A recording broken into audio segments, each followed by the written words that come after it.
Pagi hari ini saya mau membagikan firman Tuhan mengenai komunikasi di dalam keluarga. Dan tentunya ketika kita berbicara tentang komunikasi, itu berbicara tentang suatu event yang dilaksanakan lebih dari satu orang. Satu, dua, atau lebih dari dua orang juga bisa. Tetapi pagi hari ini saya akan membahasnya dalam konteks Alkitabiah, karena sesungguhnya di dalam komunikasi seringkali orang terjebak di dalam pengertian yang sangat sempit, berbicara tentang hanya how to express yourself, tapi tidak berbicara tentang bagaimana mendengar, karena komunikasi terdiri dari berbicara dan juga mendengar. Maka pagi hari ini saya beri judul yang lebih spesifik lagi, yaitu lidah dan telinga seorang murid. Lidah dan telinga seorang murid. Ya, di dalam Yesaya 50 ayat 4 sampai 5 dikatakan di situ, Tuhan Allah telah memberikan kepadaku lidah seorang murid. Nah, lidah seorang murid ini untuk apa? Katanya, supaya dengan perkataan aku dapat memberi semangat baru kepada orang yang letih lesu. Nah, setiap pagi ia mempertajam pendengaranku. Jadi ada pendengaran dan lidah ya. Untuk apa diberikan pendengaran? Untuk mendengar seperti seorang murid. Tuhan Allah telah membuka telingaku. Telinga kita sudah dibuka ya. Dan aku tidak memberontak, tidak berpaling ke belakang. Jadi lidah seorang murid itu kalau dia berkata-kata, orang yang mendengar perkataan dia itu akan apa? Letih lesunya hilang. Ya. Tetapi apabila kita yang letih lesu datang kepada seseorang yang katanya orang Kristen, katanya seorang pendeta, ataupun siapa saja yang sudah hidup baru di dalam Kristus, tetapi kalau ngomong sama dia kok letih lesu kita nggak hilang.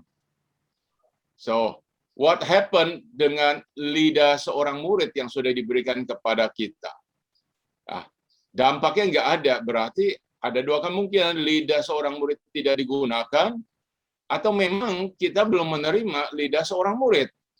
Gitu kan ya. Selanjutnya, kalau kita memang sudah menerima telinga seorang murid, ya, telinga kita sudah dibukakan, ketika kita mendengar perkataan, kita nggak memberontak loh.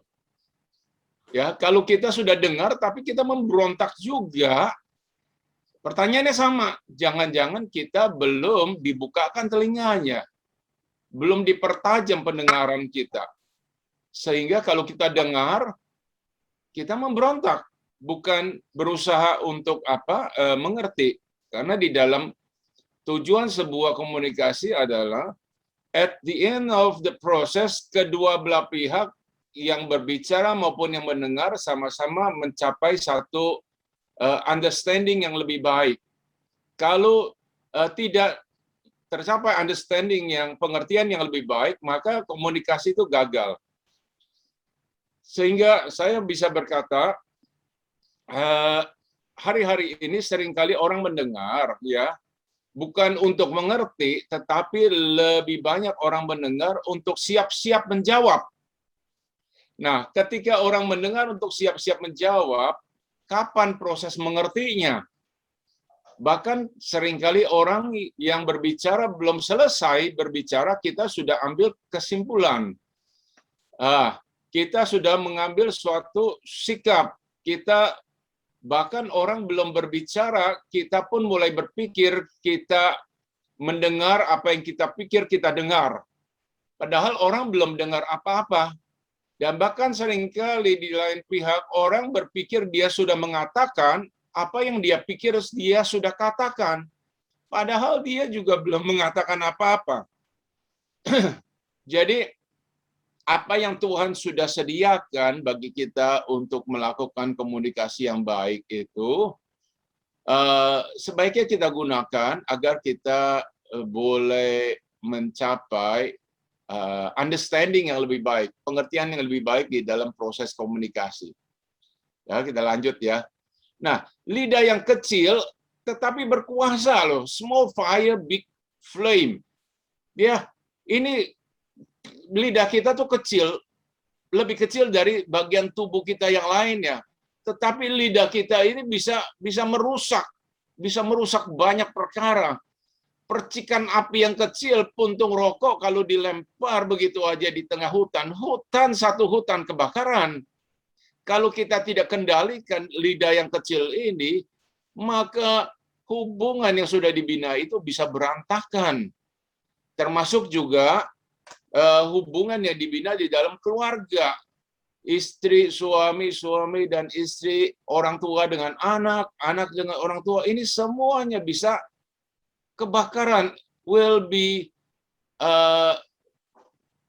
jadinya semuanya jadi rusak hubungan itu oleh karena telinga seorang murid dan lidah seorang murid dan telinga seorang murid tidak digunakan sebagaimana mestinya.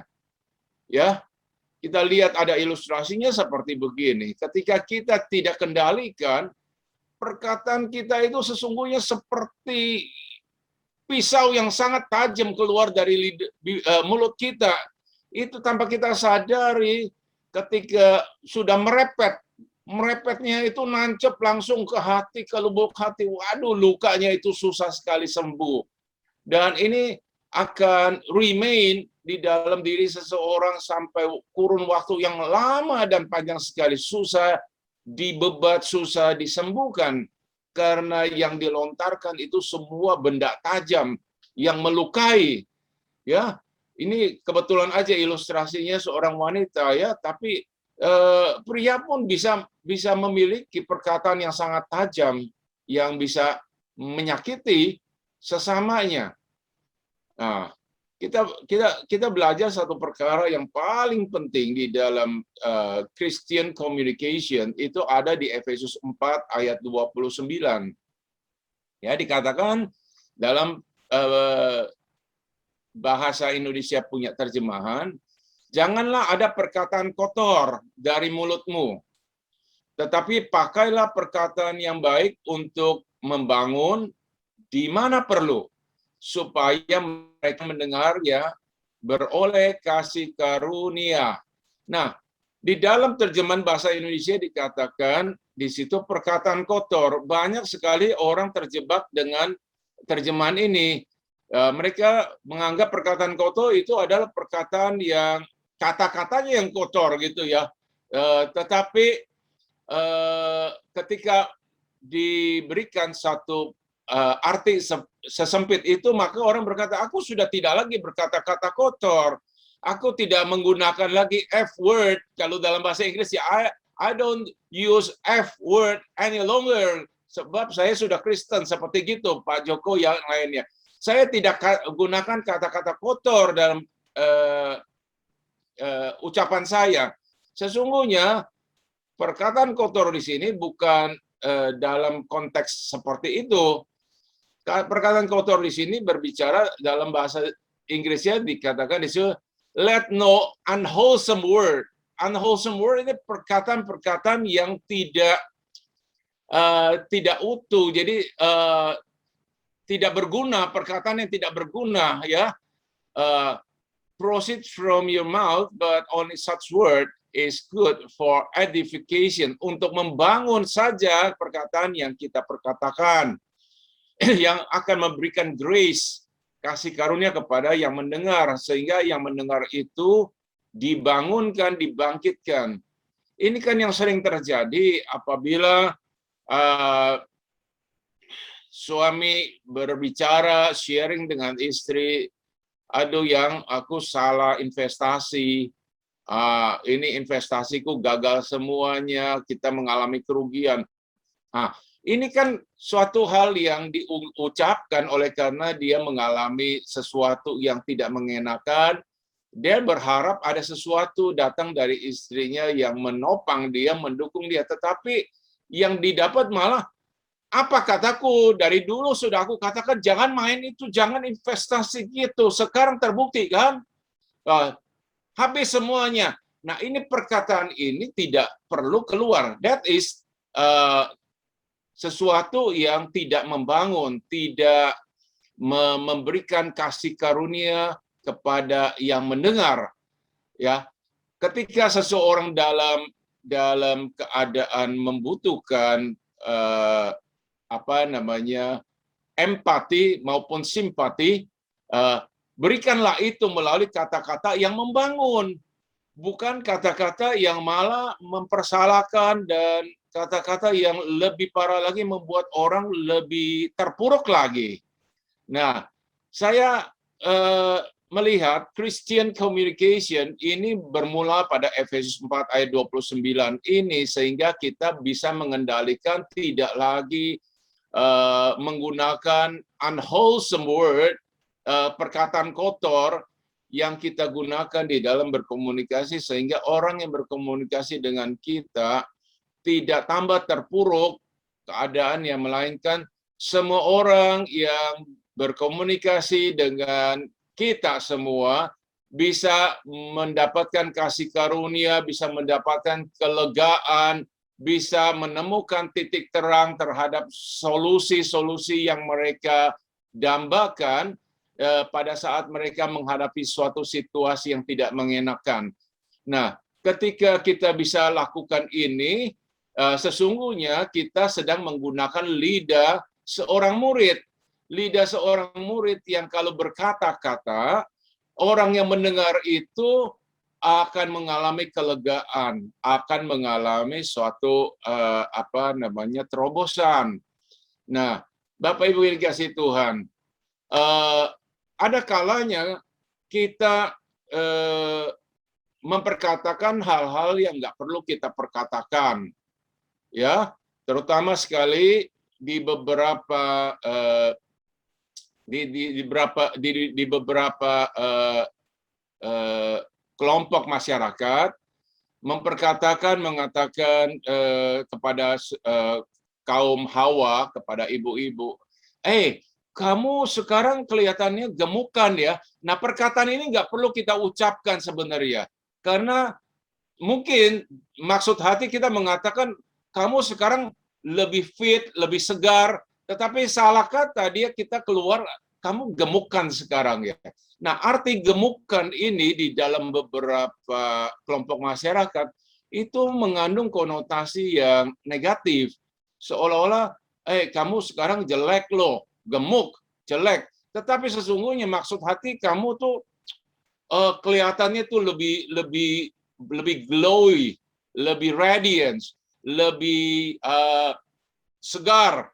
Tetapi salah kata akan mengirim pesan yang salah. Ketika pesan yang salah itu sampai, maka yang terjadi adalah orang akan bertambah depres. Kenapa aku dibilang jelek? Salah apa aku sama dia? Kenapa dia bilang begitu?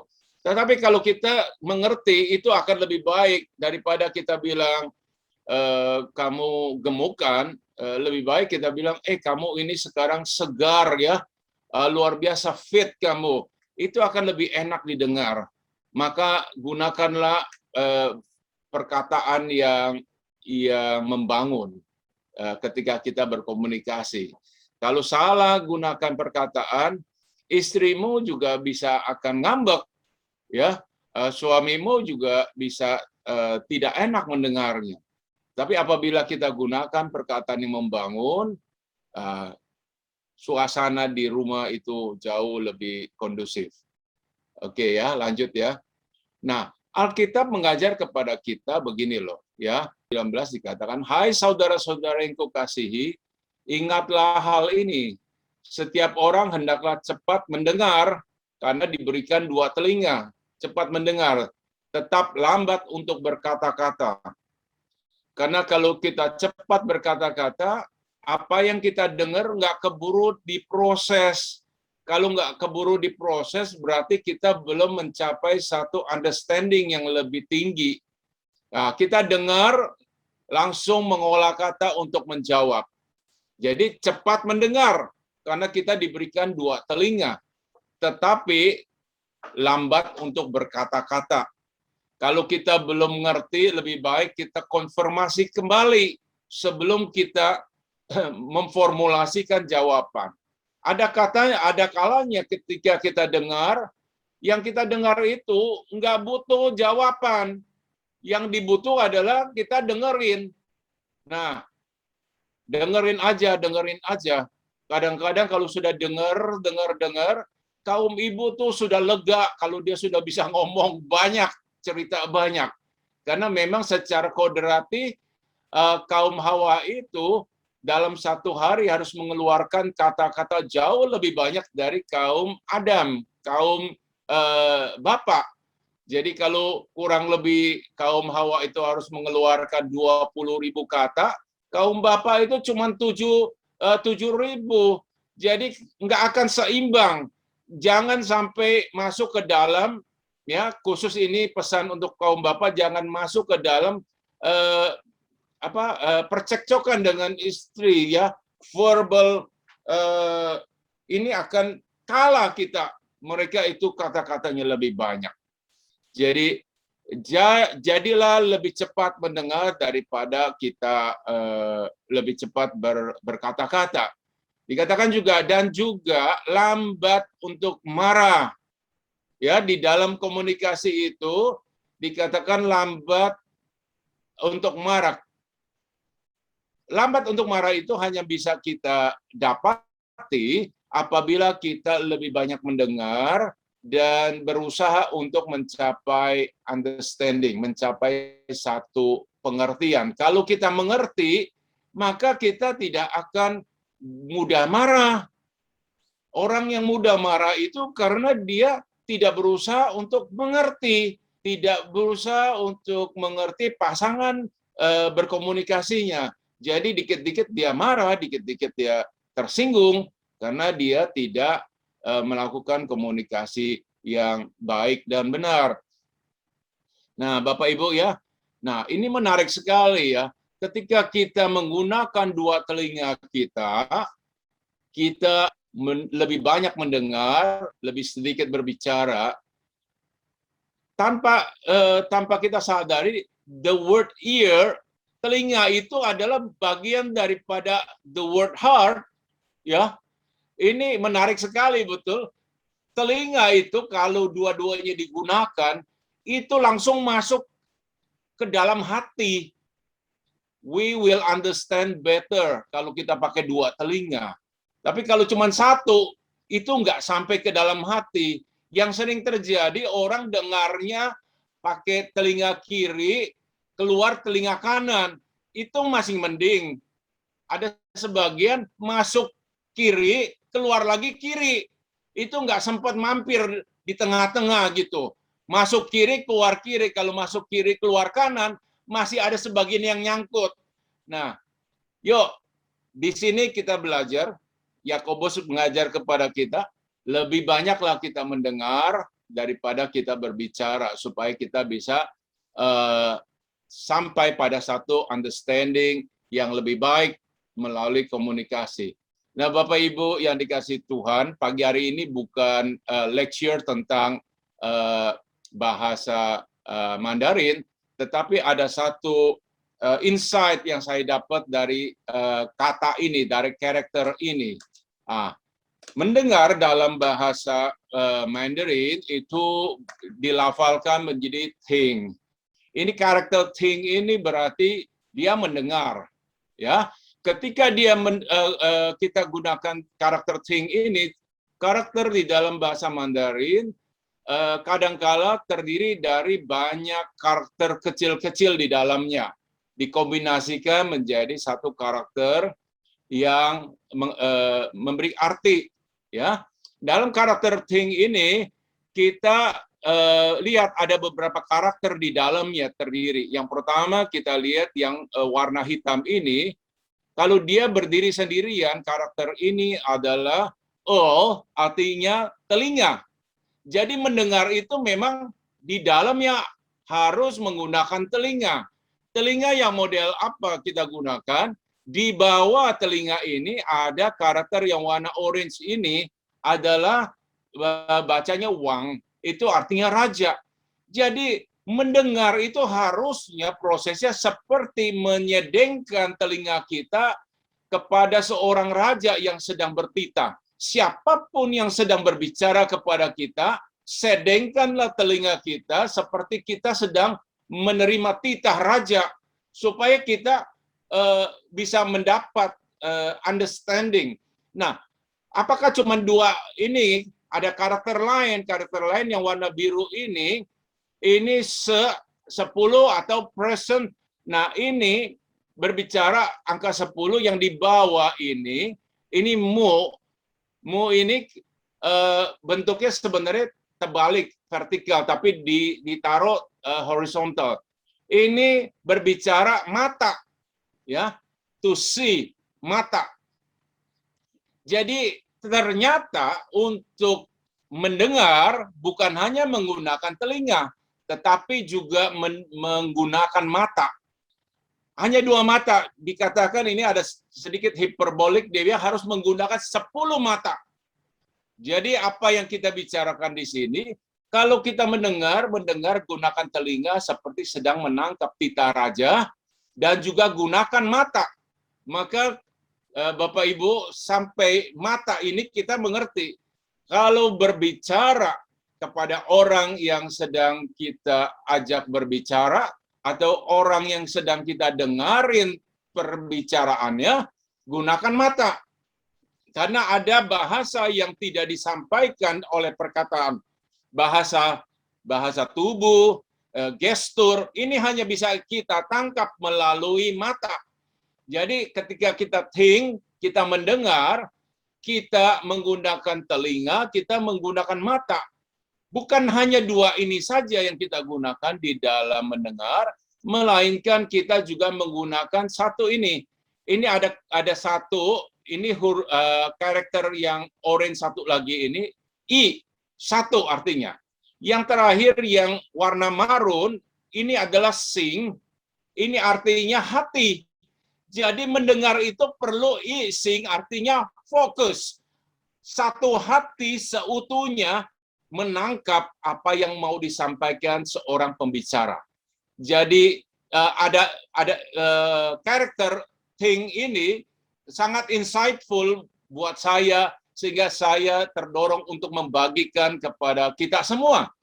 Nah, kalau kita mendengar dengan telinga yang disedengkan kepada seorang, seolah-olah yang pembicara itu raja, dan kita mendengar dengan mata, dan juga kita mendengar dengan hati yang sepenuhnya, maka kasih karunia akan menjadi milik bagian kita.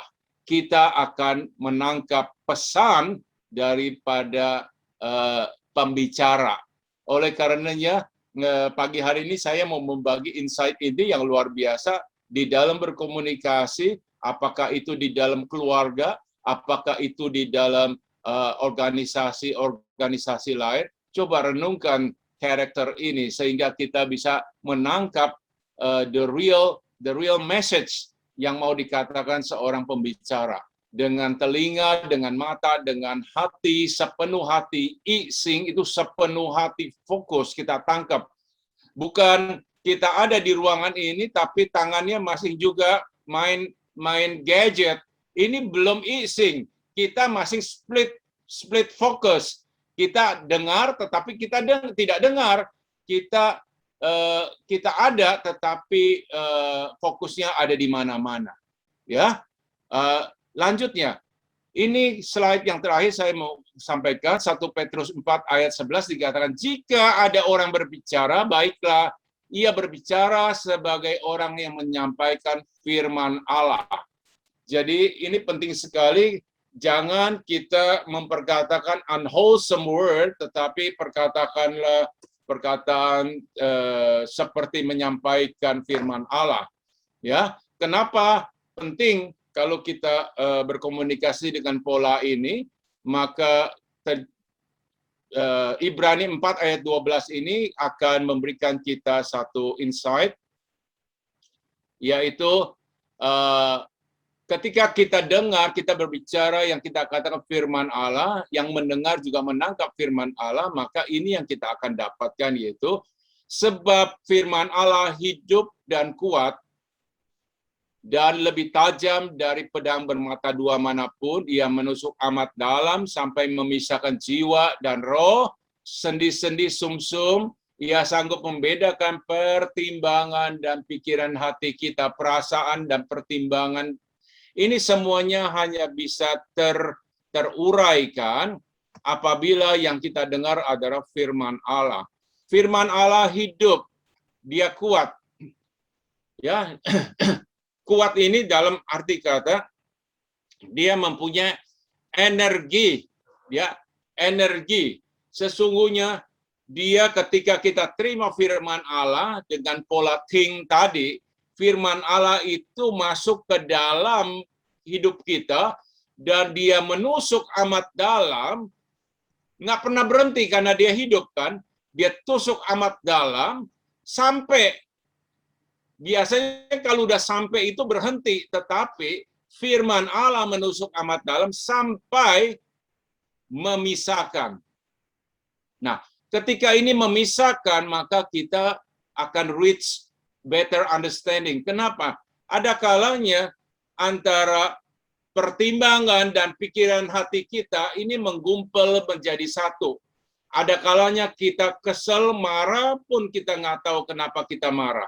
Pada saat firman Allah masuk dan memisahkan, maka kita bisa melihat ada dua hal yang memberi kontribusi terhadap emosi kita pada titik waktu tertentu.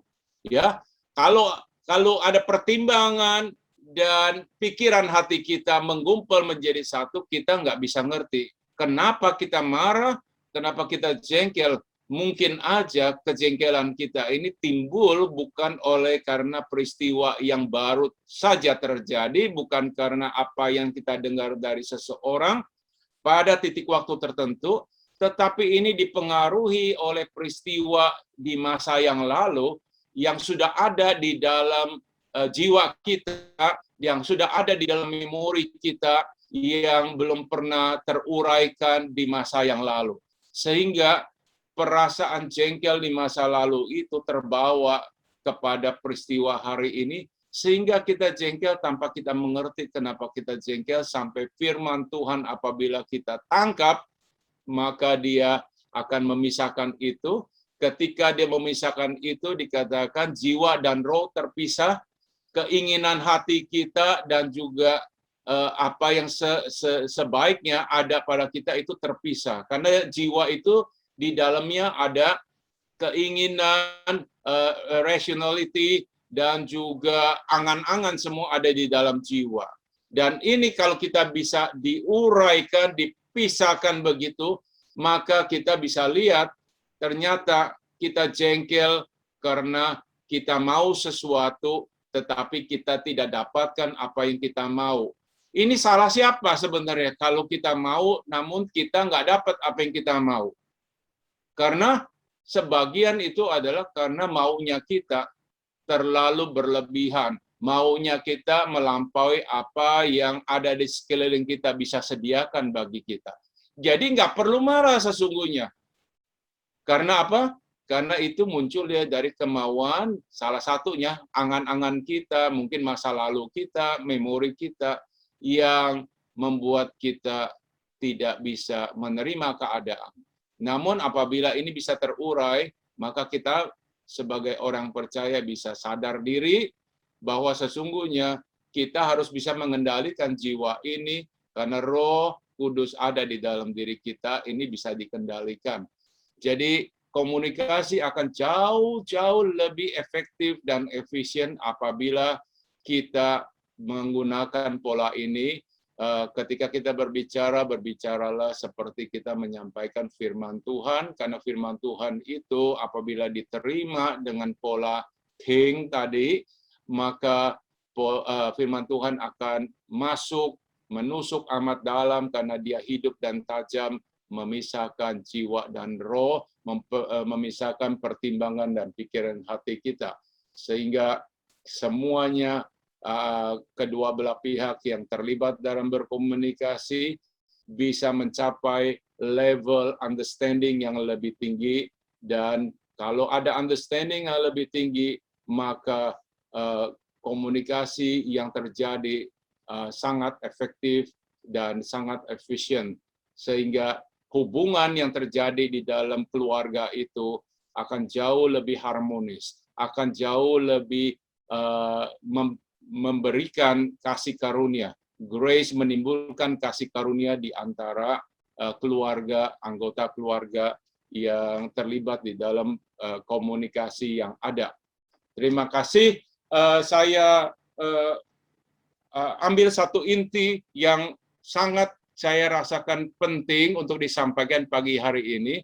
Walaupun saya juga sadar kalau berbicara komunikasi itu satu semester nggak selesai, tetapi biarlah apa yang bisa saya sampaikan pagi hari ini tentang lidah seorang murid dan telinga yang diberikan, dipertajam setiap hari oleh Tuhan itu bisa kita gunakan di dalam pola komunikasi kita dengan baik.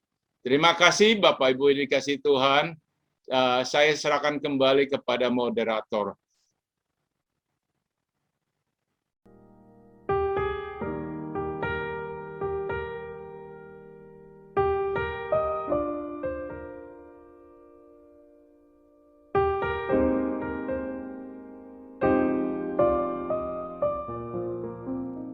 Ada pernyataan dari narasumber kita, Pak Pan, bahwa ada kalanya mendengar saja sudah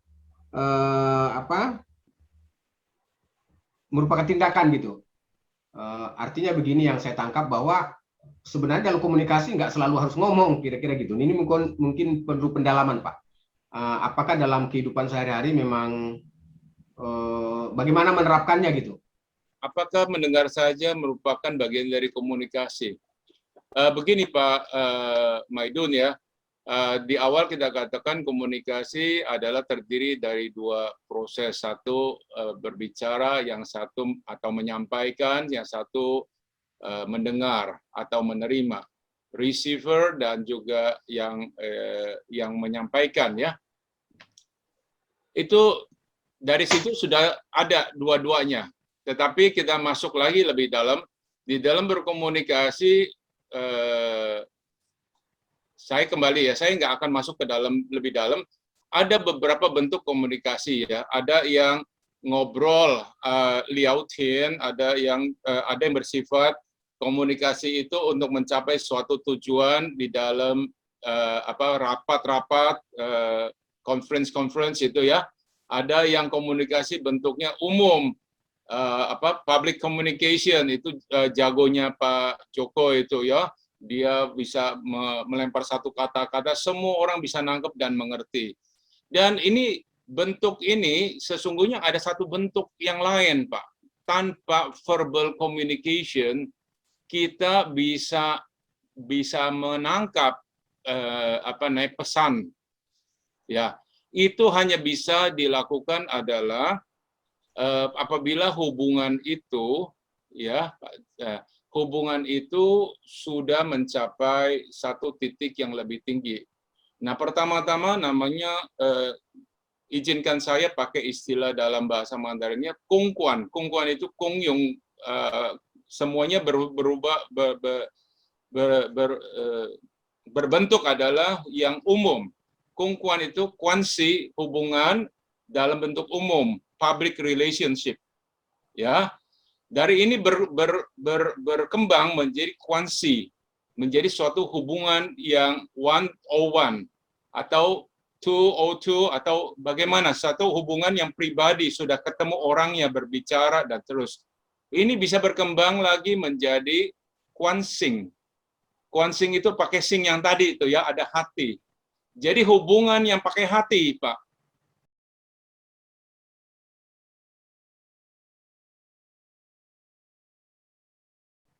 Ya, bukan semata-mata harus ada ada diomongin panjang kali lebar kali tinggi, tapi tetap aja nggak ngerti. Tetapi kalau udah ada quenching, inilah yang Tuhan mau di dalam dia mengatakan hubungan yang bersifat intimate relationship. Intimate relationship ini nggak pakai kata-kata lagi, tetapi dengan kita menangis saja Tuhan mengerti apa isi hati kita. Begitu juga di dalam hubungan suami istri itu harus sampai tingkat ini, quenching pakai hati, ya. Cemberut aja nggak perlu diceritain panjang kali lebar. There's something wrong. Gue mesti hati-hati. Begitu Pak Dennis ya. Nggak usah sampai dia keluar suaranya. Itu kalau udah suaranya keluar, aduh itu udah mesin gun itu. Ya, Itu perlu kiamat itu. Kiamat, Pak. kiamat sudah ya kalau dia sampai udah keluar ya. Jadi begitu dia ada sesuatu itu namanya hubungan itu sudah sampai quenching, sudah sampai hati. Nah, hati dengan hati itu sudah terpaut melalui proses yang kemarin-kemarin kita bahas itu adalah menjadi satu, ya, dua menjadi satu. Ini ujungnya menjadi satu, akhirnya menjadi satu quenching, hati ketemu hati.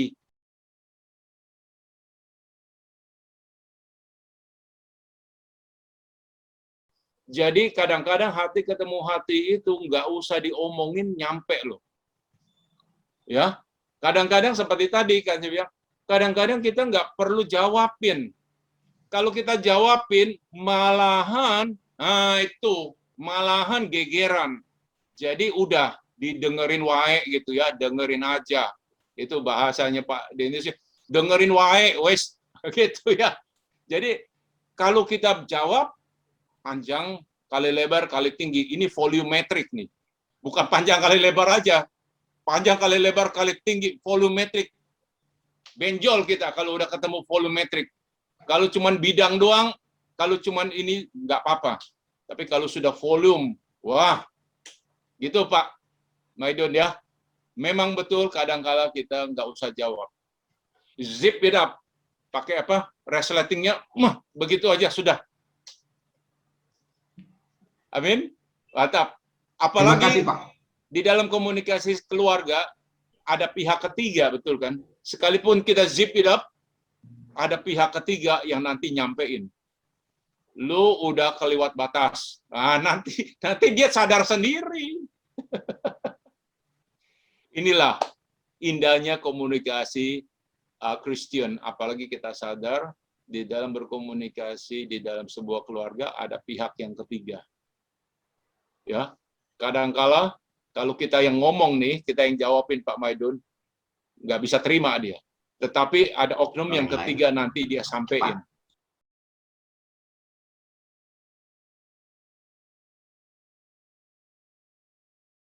Lu lihat dia sudah zip it up, lu masih terus kayak mesin gun, gitu kan? Satu hal untuk melengkapi tadi, itu sudah cukup baik sampaikan oleh Dr. Pan tadi. Satu hal bagi kita pendengar, ini kuncinya juga ini, pendengar. Karena apa yang Tuhan berikan kepada kita masing-masing adalah anugerah daripada buah roh itu adalah damai sejahtera yang melampaui akal. Kata-kata yang menyakitkan atau kata-kata yang mengganggu atau ucapan yang tidak pantas itu sering menyakitkan hati itu. Tetapi apabila kita ya dibangun dan memahami dan bertumbuh dalam damai sejahtera yang Allah berikan, itu karunia Pak, ya toh. Karunia ini kemudian kita bangun dalam hal-hal yang sering menyakitkan hati kita, tapi kalau hati kita dikuasai damai sejahtera, ya itu bisa meredam ya kata-kata yang tidak pantas atau suatu komunikasi yang tidak baik. Nah, jadi dari apa yang disampaikan oleh Dr. Pan tadi, itu adalah bagaimana kita bersikap. Nah, saya masuk kepada bagaimana kita mendengar. Nah, di dalam mendengar, kunci yang paling utama meredam segala hal-hal yang menyakitkan hati di dalam komunikasi berkeluarga adalah nikmati, rasakan damai sejahtera yang melampaui akal. Ini karunia Allah. Jangan kecewa dengan kata-kata yang tidak pantas. Diam, kita berdoa, Tuhan, berikan kedamaian, mendengarkan kata-kata itu. Dan ini proses juga seperti disampaikan oleh Dr. Pan tadi, ini proses. Kita mungkin akan sering mendengarkan kata-kata yang tidak menyenangkan di hati kita. Oleh karena apa? Pada dasarnya seperti di dalam uraian saya pada Zoom yang pertama tadi, bahwa kata Tuhan Yesus, dari dalam hati timbul segala pikiran jahat. Antara lain adalah mementingkan diri sendiri, sombong. Inilah akar diri manusia yang tidak mau mendengar kata-kata orang lain. Ini konteksnya. Sehingga yang saya mau sampaikan tadi, bahwa bagaimana kita ya menikmati damai sejahtera yang melampaui akal itu, dan apabila kita terus dibangun, memahami, menikmati, merasakan ada kuasa damai sejahtera, ini anugerah Tuhan. Percayalah, dan komunikasi itu akan lebih baik dan lebih baik dan lebih baik lagi. Itu yang saya tambahkan, Pak Joko, mengenai menanggapi komunikasi tadi, di mana kita membangun damai sejahtera di hati dan pikiran kita. Terima kasih.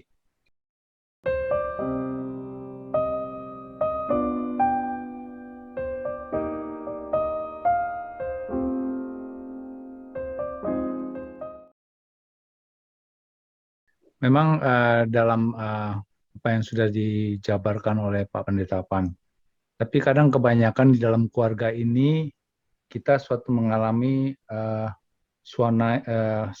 selalu suasana yang tidak harmonis dan kehangatan. Misalkan dalam konteks antara anak dan orang tua, antara bapak atau dengan anak. Bagaimana caranya kita untuk mengatasi anak-anak zaman sekarang yang istilahnya dia mempunyai kehidupan yang selalu mengatasdasarkan atau membuat pemikirannya dengan jalannya sendiri gitu. Nah, itu gimana caranya kita untuk mendiskusikan atau komunikasi dengan anak-anak zaman milenial sekarang yang memang agak sulit untuk kita berbicara, untuk mengarahkan anak-anak kita mana yang benar, mana yang tidak, dan mana yang perlu, mana yang tidak. Terima kasih buat pertanyaannya, Pak Yohanes. Ini berbicara kepada generation gap ya, Pak ya. Selalu seperti ini masalahnya, yang satu memiliki upbringing, background yang berbeda dengan generasi sesudahnya. Nah, kita bisa lihat sebenarnya kita mengatakan kemuliaan orang tua adalah ubannya, sementara kemuliaan anak-anak itu kekuatannya. Ya, anak-anak tuh memiliki energi yang sangat besar. Ya, dia memiliki satu kelebihan yang dia pikir dia miliki. Jadi anak muda itu ketika memiliki energi yang besar sekali itu, dia membutuhkan satu panggung untuk mengekspresikannya.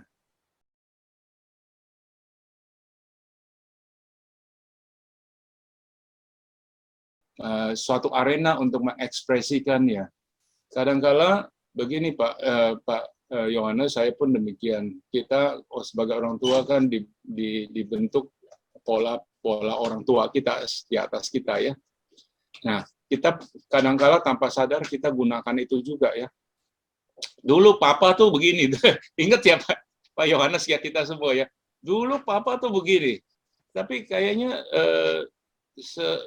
berkembang ya zaman, mereka itu lebih memiliki satu anak-anak muda itu, generasi muda memiliki suatu they find themselves. Dia menemukan jati dirinya itu lebih utuh di dalam perkembangan dia, di dalam generasi mereka, sehingga mereka ada sesuatu yang energi kuat di dalam dirinya yang mau dia ekspresikan. Nah, sementara itu yang terjadi, mereka mendapatkan dia tidak bisa mendapat ruang, mendapat arena untuk mengekspresikan itu di dalam keluarga. Ya, yang jadi memang begini, ada kalanya kita terlambat untuk jadi sahabat kepada anak-anak kita, Pak Yohanes. Ya. Tapi saya lihat ada beberapa kasus di mana saya melihat jemaat begitu ya, mereka tuh bisa sangat seperti apa ya, seperti sahabat sama anaknya gitu ya. Ngomong apa aja ya asik-asik aja gitu. Ya. Tetapi ada kalanya jaraknya terlalu jauh antara orang tua sama anak. Ya. Memang ini sulit nih. Ini ada sulit sebagai orang tua, kita harus membuat satu garis ya. Kalau nggak dibikin garis, maka kacau ya, terlalu liar.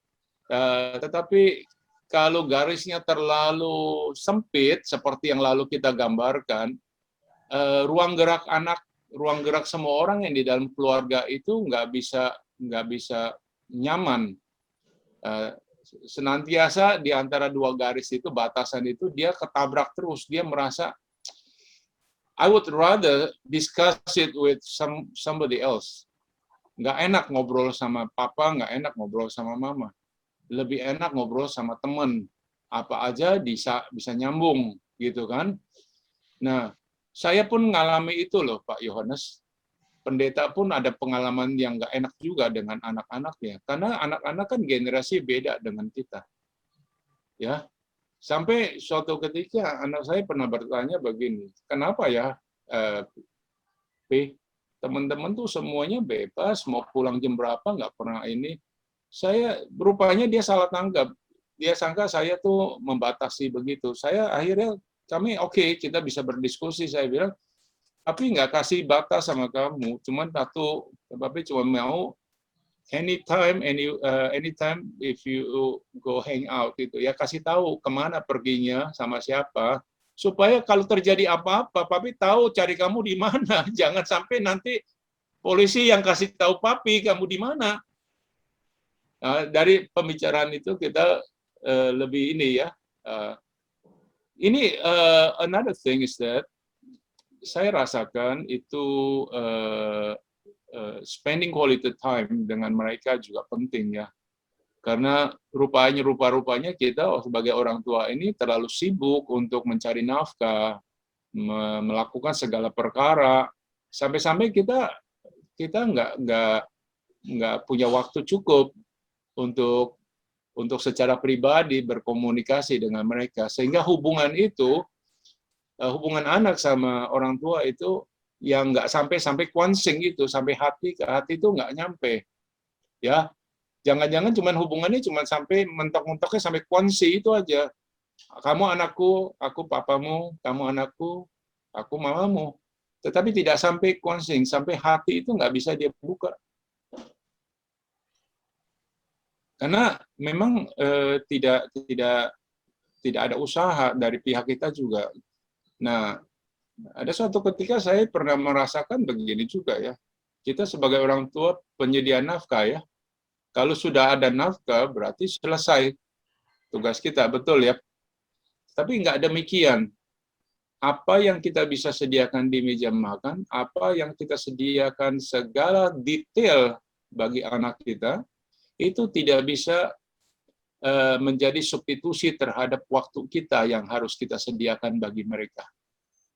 Okay, there is no other things that we can do but sediakan waktu bagi mereka. Ya, saya sama anak saya yang perempuan kadang-kadang we go together, just the two of us, doing nothing. We go and dia makan es krim berdua. Ya, itu yang membuat suasana itu status sebagai bapak dan anak itu nggak terlalu melekat, terlalu kereng gitu ya. Kita bisa sama-sama, jangan rame-rame ya. Kita pergi berdua aja. Yuk, let's go. Makan es krim selesai, udah selesai, pulang selesai gitu. Komunikasi itu memang harus dibangun. Tidak bisa otomatis ada. Ya. The quality time we spend itu juga menolong kita untuk membangun komunikasi.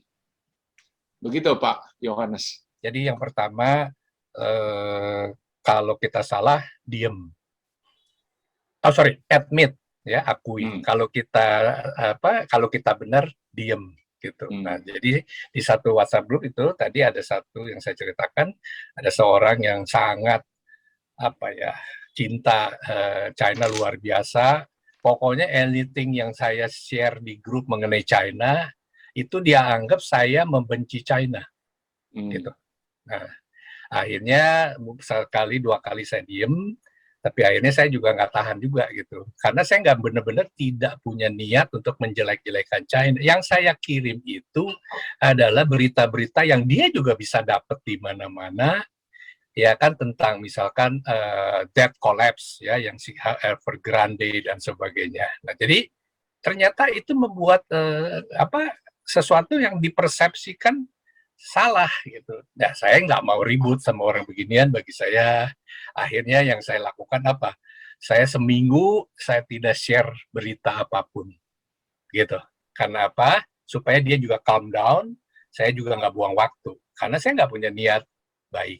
Nggak punya niat jelek. Niat saya semua baik, dan itu data yang umum. Itu yang pertama. Yang kedua, tadi saya senang sekali yang disebut triangle relationship ya. Jadi kalau udah ada oknum yang ketiga yang get involved, which is dalam hal ini entah Roh Kudus atau Tuhan itu sendiri, memang itu baru soft. Saya ada satu teman, saya nggak bisa cerita terlalu detail tentunya, kurang elok ya.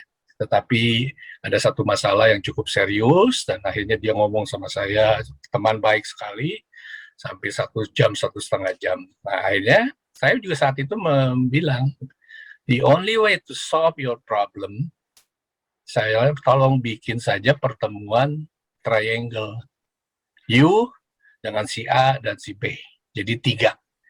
Dan kalau mau disaksikan supaya lebih independen, undang misalkan beberapa teman you yang dekat, yang you merasa comfortable menceritakan masalahnya. Nah, jadi itu saja tanggapan dari saya, dan saya mohon maaf harus izin karena saya ada janji lain, dan saya pikir terima kasih Pak Pan, Pak Joko, Pak Maidun, Pak Togu, Pak Yohanes, Kathy, dan siapa lagi, Pak Sitorus dan Ibu Tina. Ya, salam sehat semuanya. Dan ada satu lagi kalau boleh diizinkan 1 menit. Saya juga sering pergi sama anak saya, baru aja tadi makanya saya nggak bisa langsung ke Aldi supermarket ya, dan kita sering pergi berdua saja ya gitu, sering berdua, karena quality time itu sejujurnya sudah mulai berkurang. Karena apa? Dia tinggal di Australia, saya tinggal di Jakarta, jadi momen-momen ini kita suka sekali. Tahun 2019 saya masih pergi ke Jepang, dia juga datang dari Sydney, kita cuma berdua. Cuma saya karena sibuk, ya kita baru bisa pergi itu sore, karena kan ada seminar, ada asosiasi gitu seperti. I agree with you, Papan. We need quality time. Ya, so thank you very much, and I love you all. Saya ingin menyampaikan tambahan tadi dari pertanyaan Pak Yohanes tadi itu. Ya, pertama di dalam komunikasi antara anak dan orang tua, satu hal sudah berulang-ulang disampaikan oleh Pendeta Pan tadi, itu bagaimana membangun kultur, kebiasaan atau kehidupan dengan anak-anak dari awal yang berkomunikasi dari awal, bukan memerintah. Banyak orang tua memerintah, tetapi bagaimana dari awal membangun komunikasi dengan anak, saling mendengar, saling memberitakan, menyampaikan yang baik. Itu dari awal, itu mesti panjang itu. Nah, yang kedua, yang penting di sini, apalagi dalam sekarang konteks milenial sekarang di sini, anak-anak dia sudah bebas untuk mendapatkan informasi, gitu. Tetapi kalau orang tua itu membangun kewibawaannya, ya, orang tua itu membangun sikap sebagai orang tua yang panutan. Ini banyak bisa membantu komunikasi. Ya. Kenapa? Karena anak-anak itu mau memperhatikan orang tua yang menjadi panutan. Suka terjadi keributan antara anak dan orang tua karena orang tuanya tidak menjadi solusi. Karena orang tuanya itu dari awal tidak membangun komunikasi dengan anak-anaknya. Nah, ini penting dalam rangka berbicara kehidupan keluarga ini, bahwa setiap keluarga dari sejak awal pun ya kita harus mulai membangun komunikasi yang intim, yang saling menuntun, tidak memerintah. Nah, dengan demikian komunikasi itu akan berkembang. Zaman apapun perubahan, kehormatan orang tua itu menjadi ukuran bagi anak-anak untuk menjadi panutan untuk bertanya. Nah, sehingga demikian saya percaya, apalagi sebagai anak Tuhan, sebagai orang Kristen, kita bisa membangun komunikasi yang saling mengerti, yang saling menuntun, anak-anak pun bisa mendengar apa yang disampaikan oleh orang tua yang menjadi panutan bagi anak-anaknya.